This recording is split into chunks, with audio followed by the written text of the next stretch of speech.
ดับภัยเชียงใหม่สืบสานเวลาผ่าน131 ปีนานไกลวัดพระบาทอุดมรุ่งเรืองงามตาเจ้าน้อยบุญธาวงศาคาหลวงปวงเชียงใหม่ปกครองหัวเมืองฟ้าทุ่มเทแรงกายแรงใจทุกชาติพันธุ์รวมใจรักษา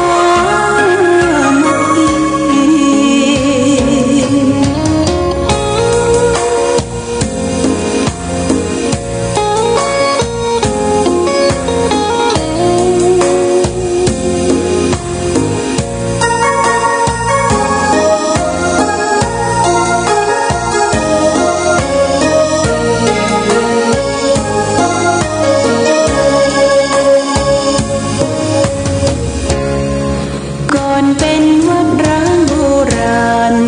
สืบสาน2524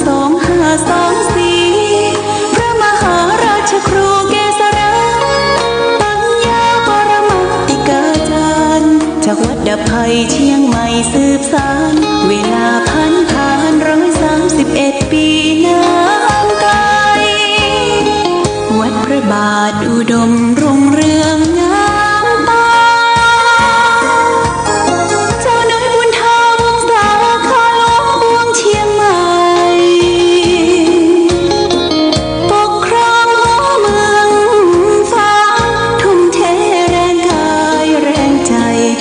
ชาติพันธุ์รวมใจ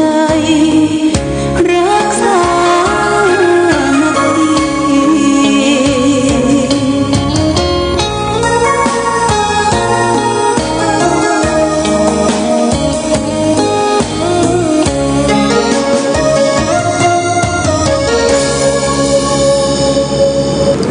เจริญสุขศรัทธาสาธุชนญาติโยมท่านพุทธบริษัททั้งหลายวันนี้รายการธรรมประทีปส่องตาก็ได้มาพบปะกับพ่อแม่พี่น้องศรัทธา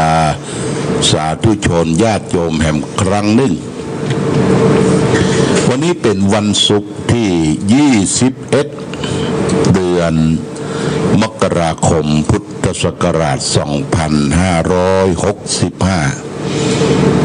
ซึ่งตรงกับเดือน4เหนือเดือน2ใต้แรม4ค่ำญาติโยมวันนี้เป็นวันแรม4ค่ำเป็นวันศุกร์เป็นวันสุดท้ายของสัปดาห์ที่3นะญาติโยมนะสัปดาห์ที่3ของเดือนมกราคมแล้วก็วันศุกร์วันนี้เมื่อคืนบึดก็ยังจะได้มาพบกับญาติโยมรายการธรรมประทีปส่องต่างภาคกลางคืนบึดก็จะได้นำธรรมะมาเทศน์แห่งกันหนึ่งเรียกว่าพราหมณ์สังกาภูกที่2พราหมณ์สังกาภูกที่2นี่ก็มีเจ้าภาพหลายท่านได้ร่วมเป็นเจ้าภาพเจ้าศรัทธาฟังเทศน์แบบพื้นเมืองเช่นแม่จันทร์สมวงเขียนแม่จันทร์สมปน้อยวงเขียนบ้านบันปินนี่เป็นเจ้าภาพเก้าคนหอมสตางค์มา500 บาทวันนั้นนะถ้าใครจะเป็นเจ้าภาพเจ้าสถานก็ร่วมด้วยช่วยกันเนอะเบิดเขาก็กลางคืนจะได้ฟังเทศน์ฟังธรรมพราหมณ์สังกาภูกที่2ญาติโยมนะ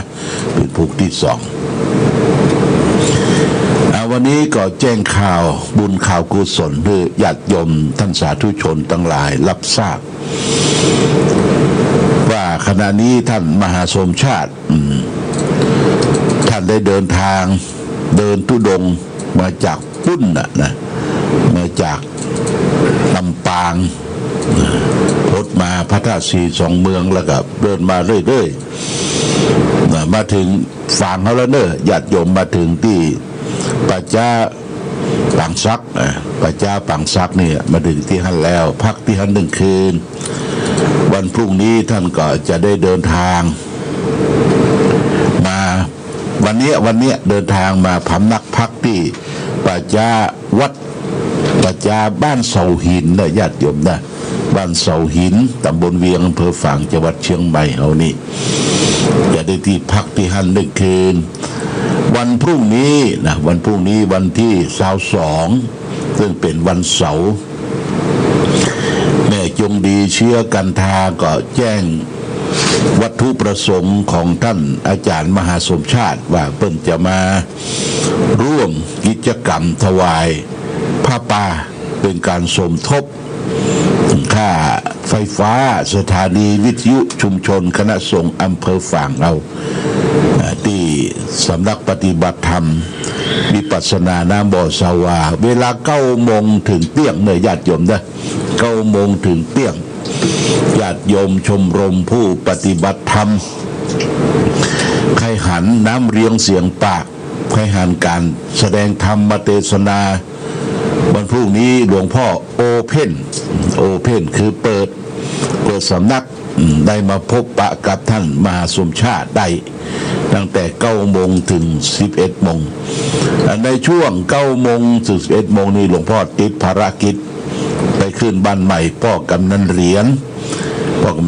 ที่บ้านแม่มาวขี้เล็กแล้วก็จะปิกมาประมาณ11 โมงเก่งแล้วก็จะปิกมาแล้วก็จะมารับผ้าป่าและขอบคุณอนุโมทนากับท่านอาจารย์มหาสมชาติดูเหมือนเปิ้นจะตอดผ้าป่าสมทบและก็โครงการ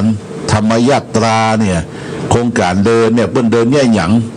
เปิ้นปัจจัยไปช่วยอย่างพ่องญาติโยมเขาก็มาติดตามลำตัวหลวงพ่อบอกให้หูดีนะเปิ้นเดินมาตั้งแต่ไกลอ่ะโดยเฉพาะอย่างยิ่งเดินจากกรุงเทพไปถึงปักใต้อ่ะเดินคนเดียวญาติโยมเอาธงเสมาธรรมจักรปักข้างหลังเนี่ยญาติโยม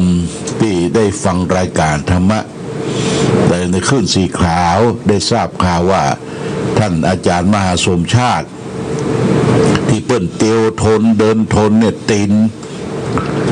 นแล้วก็เท้าเป็นจะได้พ่องญาติโยมก็มาเอวมาแสวงมาหามาพบปะได้เนอะวันพรุ่งนี้หลวงพ่อก็โอเพนคือเปิดสำนักปฏิบัติธรรมเฮาวันเสาร์เนอะญาติโยมมาจุ่มกันเนอะมาจุ่มกันแต่พอดีแล้วก็เกียมสำรับกับเข้าอาหารการกินมาทำวัดสวดมนต์ไหว้พระด้วยกัน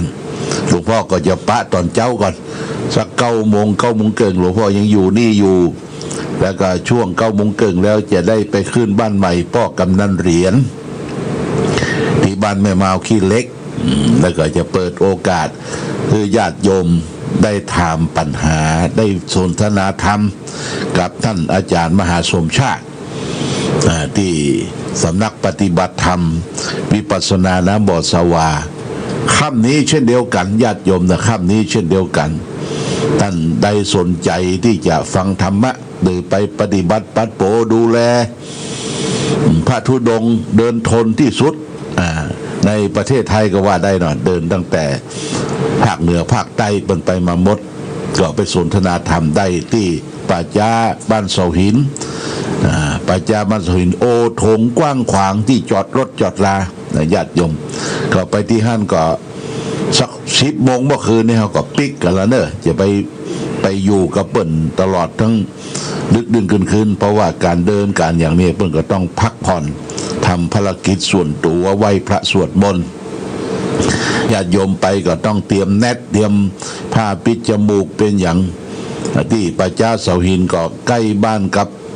แม่จงตีเชื้อกันทาบ้านป้อน้อย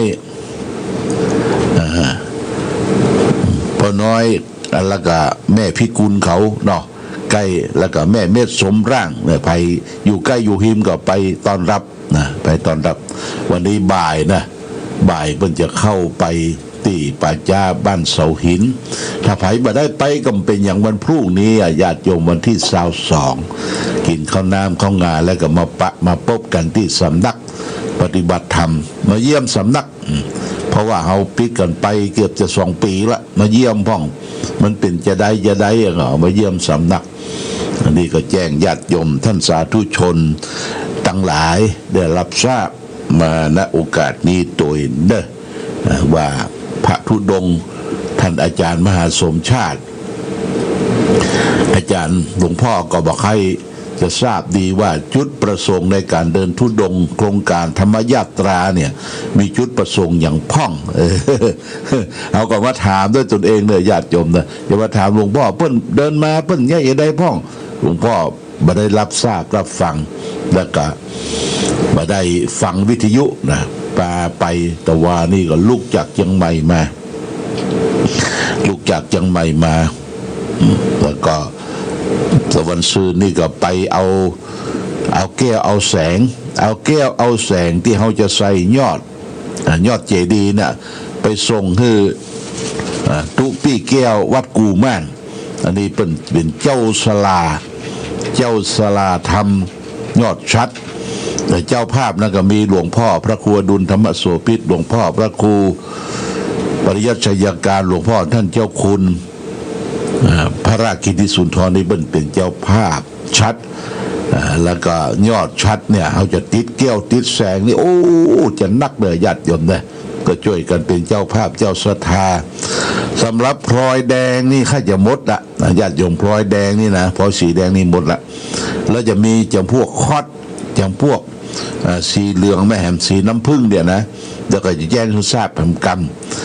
แล้วก็แก้วรัตนชาติหรือแก้วหมอกมุนเมืองที่ยาวติดเนี่ยไปติดต่อท่านอาจารย์แก้วที่วัดกูม่านเปิ้นบอกต้องติดจันละ4 แก่นจันละ4 แก่นทุกประการนับจับพอดีได้ญาติโยมนะแก่นละ4 9 4 36 แก่นต้องหูไม่มือนี่นะแก้วปงขามหมอกมุนเมืองนั่นนะเป็นว่าโอ้จะจัดไว้อย่างดีหลวงพ่อเหรอจะคือศรัทธาได้ปูจากันเด้ออันแก้วหมอกมุนเมืองนะแก้วแก่นละ2 ปันนะแก้วละ2 ปันนะแล้วก็มีแก้วแหมอย่างนึ่งที่เอาเพื่อจะเอาห้อยญาติโยมท่านอาจารย์แก้วบอกว่านี่จัดแบบห้อยนะเพื่อจะแปลงคอไว้คือแก้วนี่ก็นำมาเรียบร้อยแล้วมี99 แก่นนี่ก็คือเฮาปูจากันเด้อปูจากันแกนละ1,000 บาทญาติโยมนะนี่สำหรับห้อยแต่ละจันห้อยละ9 แก่นนี่แก้วหมอกมุนเมืองแต่น้อยกว่าแก้วละ2 ปันอันนี้แบบห้อยวันที่23 มีนาคมพุทธศักราช2565นี่เขาจะยกยอดชาติละยกยอดชัดแล้วก็วันที่23นี่หลวงพ่อก็จะ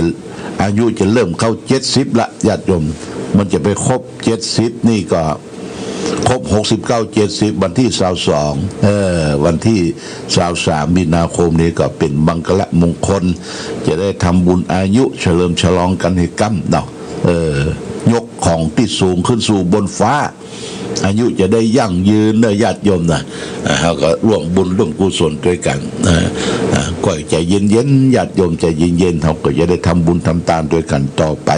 มุทนาสาธุครับทุกท่านวันนี้จะเอาธรรมะสารธรรมความสุขใจมาฝากคือแก่ญาติโยมวันนี้จะเอาเรื่องของความหลอกลวงเนี่ย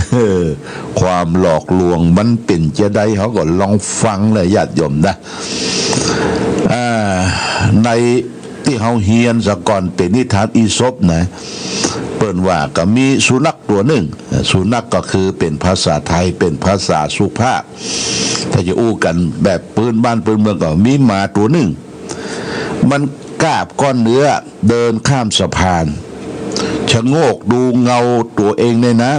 ำหาเงาก้อนเนื้อในน้ำใหญ่กว่าโตกว่าก้อนที่อยู่ในปากมันจึงปล่อยเนื้อที่คาบอยู่นั่นเสียหมายใจจะคว้าเอา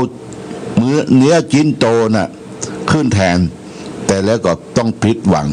หายไปหมดทั้งเงาทั้งก้อนเนื้อจริง ชีวิตของคนเฮานะบางทีก็ละไม้คล้ายกันสิ่งใดก็ตามที่เรายังบ่ได้มันมาดูมันจะมีกล้ามากเหลือเกินเนี่ยญาติโยมนะมีความหมายที่ทำให้เข้าใจว่าถ้าได้หันมาแล้วชีวิตจะเป็นสุขแต่ถ้าได้มาครอบครองแล้วก็เปล่าบ่เป็นที่จะมีอะไรอย่างเลยบอกว่าจะเป็นความบำเพ็ญความสุขที่จะเกิดขึ้นสมบูรณ์เลยความปรารถนามันจึงวิ่งไปเกาะอยู่กับสิ่งที่อื่นๆต่อไปแหมวะเลยย้อนคิดถึงเรื่องหมากับสุนัขก้อนเนื้อเนี่ย อยากจะให้หัวเยาะในความโง่ของมันแต่ก็หัวเลาะเยาะบ่ออกเพราะการดูหมิ่นไปสิ่งที่ได้มาแล้วเป็นสัญชาตญาณของคนเราด้วยเหมือนกันอันยังกับอย่างที่เป็นสมบัติของคนอื่นดูเหมือนจะเป็นสิ่งที่น่ารักมีค่าทนุถนอมและน่าพิสมัยมากกว่าของเฮาเป็นไหนฉะนั้นคนเฮาจึงมีปกติอยากจะทิ้งของที่ตัวมีอยู่เนี่ยไปคว้าเอาของผู้อื่นอยู่เสมอทั้งโดยสุจริตและทั้งโดยทุจริตนะเพราะความหลอกลวงจากใจตนเองความสันโดษเต้าอั้นที่จะช่วยเฮามีความสุขในเรื่องนี้ได้สลาพังมาติมันยยะไม่ดูหมิ่นในลาภยศที่ตนได้มาแล้วสตรีใดมอบหัวใจความใคร่ความได้ชื่อว่าเป็นมีอนาคตอันมืดมิดเหมือนพระจันทร์ข้างแรม ญาติโยมท่านสาธุชนนี่เปรียบเทียบเปรียบเปยว่าของทุกอย่างนะที่เฮามีอยู่เนี่ยคือพึงพอใจยินดีในสิ่งที่ตนได้พอใจในสิ่งที่ตนมีญาติโยมนะโอ้เปิ้นบ่มีกว่าเฮานี่นักบางคนนี่โอ้เปิ้นบ่มีตาก็มีบ่มีหูก็มีบ่มีตีนมีมือก็มีแต่เปิ้นอดทนอยู่ได้เฮานี่ก็เสียเป็นบางสิ่งบางอย่างมันเสียไปนี่จะก็มาอยู่ในตัวเฮาเนี่ยนะก็ทำให้ตัวเฮาที่มีอยู่เนี่ยทำให้มันเป็นประโยชน์อย่างญาติโยมนะการแต่งเนื้อแต่งตัวแต่งหน้าแต่งตาโดยเฉพาะอย่างยิ่งที่เป็นแม่หญิงสุภาพสตรีประเดี๋ยวนี้วิทยาการสมัยใหม่วิทยาศาสตร์มันเจริญอย่างหันลูกหลานสมัยใหม่เนี่ยไปเครือกันไปสัญญกรรมแต่งหน้าแต่งตาบ่มีสองชั้นก็ไปแปลงให้มันเป็นสองชั้นนะปากมันมาเสมอกันก็ไปแปลงปากจมูกหูดังมันมาดงก็ไปตัดเอาซี่กงซี่อย่างมาใส่จมูกคือมันดงอันอย่างนี้แปลงได้แต่ญาติโยมนะที่จริงธรรมชาติที่พ่อแม่ฮื้อมาในตัวเฮานะมันสมบูรณ์แล้วญาติโยมนะสมบูรณ์เพราะใจเฮาไปคิดไปเองหรอใจเฮาไปคิดไปเองจะต้องเอียงเปิ้นเหมือนเปิ้นเนี่ยอย่างเปิ้นไปผ่าตัดศัลยกรรมหน้าตาไปถึงประเทศเกาหลีปุ่นปุตโตปิกมาหน้าแฉลมแช่มช้อยเป็นคนเกาหลีไปละผมที่เคยดำก็แต่งสีแดงกะสีดอกเหลากะเนี่ยเปลี่ยนไปละญาติโยมธรรมชาติในตัวเฮาก็เปลี่ยนแปลงไปคนเฮาถ้าผิดธรรมชาตินักเนี่ยธรรมชาติมันจะลงโทษนะมันจะลงโทษตัวเฮาสู้ธรรมชาติเดิมบ่ได้ญาติโยมเนี่ยสู้ธรรมชาติเดิมบ่ได้อย่างเขี้ยวเฮาก็เหมือนกันหลวงพ่อก็เขี้ยวออกไปหลายซี่ละเอาของใหม่มาใส่เนี่ยจะเกี้ยวจะกินก็ลำบากนะญาติโยมนะบางทีก็ต้องเอาฟักนี่ออกก่อนกินข้าวมันถึงจะได้ลำธรรมชาติมันจะพิษออกไปแล้วก็เอาของใหม่มาใส่ของเก่ามันก็บ่เข้ากันเนี่ยเพราะฉะนั้นรักษาธรรมชาติที่มีอยู่เนี่ยญาติโยมคือภูมิใจที่พ่อแม่เปิ้นเป็นสมบัติตกทอดมึงแก่เฮาเลยท่านทั้งหลายจะไปคุยมันจะไปคุยหน้าคุยตาคุยตีนคุยมือไปผ่าตัดตกแต่งนั่น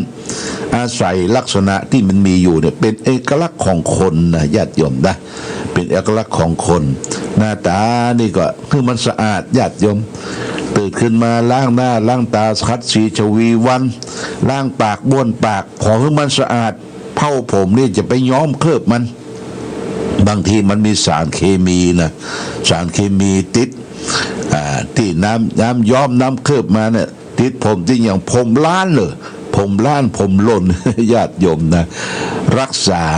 เนี่ยจะไปเอาของเคลือบของอย่างไปอวดไปโชว์คือเปิ้นเนี่ยรักษาของจริงไว้จะเป็นคนหลอกลวงคนอื่นเขานี่จิตใจก็จริงร่างกายก็จริงเนี่ยคนนั้นซื่อสัตย์ญาติโยมซื่อสัตย์แก่ตัวเองสังคมมนุษย์โลกนี่ฝากไว้อย่าเป็นคนหลอกลวงเหมือนกับสิ่งอื่นมันหลอกลวงนะญาติโยมอย่างที่อูตะเกียเป็นนิทานอีสปบอกว่ามีสุนัขตัวหนึ่งมันคาบเนื้อเดินทางจะข้ามสะพานชะโงกดูว่าโอ้ก้อนเนื้อที่มันคาบในเงาในน้ำใหญ่กว่าเกิดความโลภออกมาละสวะก้อนเนื้อที่คาบไว้โดดลงน้ำตุ่มโอ้หายไปตึงก้อนเนื้อหายไปตึงเงาญาติโยมเปล่ามาได้อย่างสักอย่างเนี่ยก็เพราะมันมีความโลภมีความลามกมีความโลภอยากจะได้สิ่งที่มันเกินตัวแต่คนเฮาจ้างนิยมของใหม่ๆญาติโยมถ้าได้มาของใหม่ๆนี่ก็ชื่นอกชื่นใจเก็บเซ็ตไว้อย่างดีพอมันขึ้นสนิมขึ้นอย่างขึ้นมาแล้วก็เอาละมาสนใจละขวางนั่นขวางนี่มาเก็บไว้เพราะฉะนั้นนักพัฒนานี่เปิ้นว่าอย่าไปลืมของเก่านะอย่าไปเมาของใหม่นะญาติโยมนะจะไปลืมของเก่าจะไปเมาของใหม่ญาติโยมมาอู้กันถึงด้านครอบครัวเช่นเดียวกันอย่างที่เขาจะเป็นหัวตัวเมียกันนะอย่าเป็นกู้เป็นกิมกันก่อนจะเอากันนี่ฮักกันแป้งกันอ้างเดือนอ้างดาวดูอ้างอย่างสรรพคุณทุกอย่างว่าโธเนี่ยเธอเนี่ยสวยจดงดงามยิ่งเลิศประเสริฐยิ่ง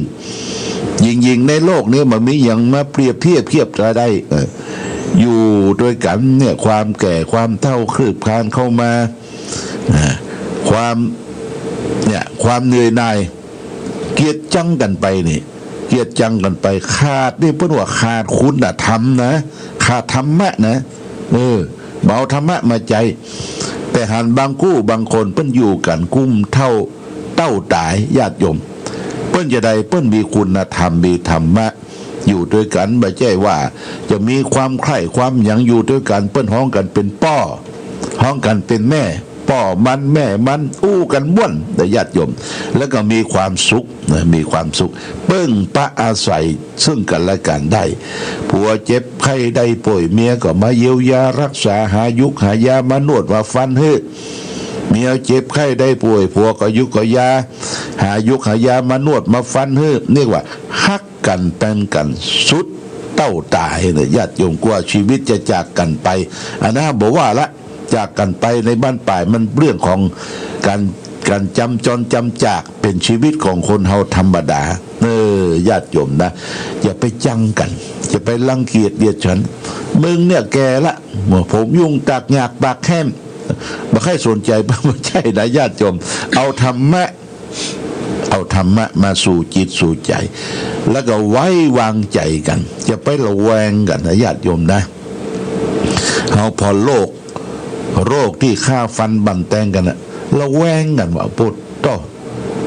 แต่ว่าก็ได้ยินข่าวบรรนายหนึ่งเนี่ยเอาปืนไปยิงแฟนมันว่ะยิงแฟนยังไม่เตือนยิงน้องแฟนคนนะไปยิงเปิ้นนี่อย่างญาติโยมไปโคบเปิ้นได้2-3 เดือนเปิ้นไปอู้โปจาคนนี้หาว่าระแวงว่าโคตรแค้น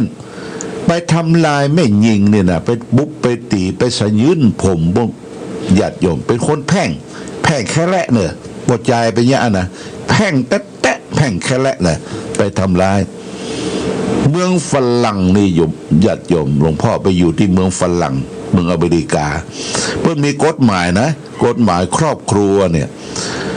จะไปแตะไปต้องบุบตีว่ากล่าวกระทำชำเราผู้หญิงแม้แต่จะเป็นภรรยาเขาก็บ่ได้ผิดกฎหม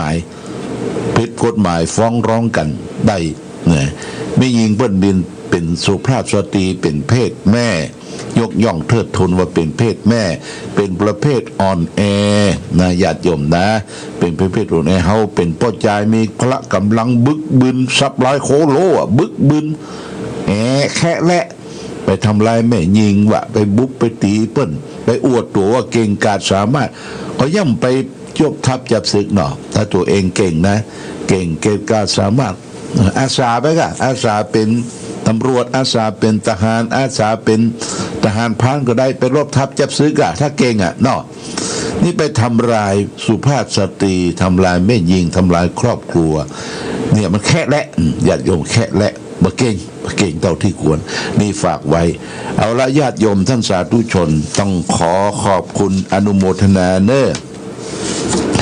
สำหรับแก้วแสงแสนสิ่งที่จะเอาติดยอดเจดีย์พระธาตุโอกาสเลยอย่างพ่อรวบรวมว่าประเดี๋ยวนี้อย่างมันเต็มแล้วนะอย่างพลอยแดงนี่เต็มละญาติโยมนะแล้วก็ยังมีรายการอย่างอื่นที่จะแจ้งคือทราบต่อไปวันนี้ขอบคุณครับคุณป้อสีมูลเนอะคุณแม่จันแก้ว3 มนทีเนี่ยพร้อมด้วยครอบครัวบ้านห้วยส้มบ้านบ้านห้วยห้อมไม่งอนเนอะรับเป็นแก้วหมอกมุนเมือง1 แก่น 2,000 บาทเนอะได้รับแล้วเนอะป้อสีมูลแม่ธงชาติและเพลงชาติไทยเป็นสัญลักษณ์ของความเป็นไทยเราจงร่วมใจยืนตรงเคารพธงชาติด้วยความภาคภูมิใจในเอกราชและความเสียสละของบรรพบุรุษไทยประเทศไทยรวมและเชื้อชาติไทยเป็นประชารัฐผ้าไทยของไทยทุกส่วนอยู่ดำรงคงไว้ได้ทั้งมวลด้วยแค่ล้วนหมายรักษาพันยินไทยนิรักสงบแต่ถึงรบไม่กล้าเอกราชจะไม่ให้ใครคุมขีสละเลือดทุกอย่างเป็นชาติทะเล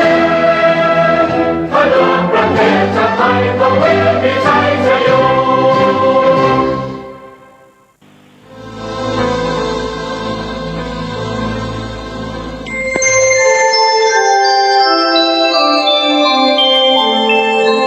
ขณะนี้ท่านกำลังฟังสถานีวิทยุกระจายเสียง FM 104.5 เมกะเฮิรตซ์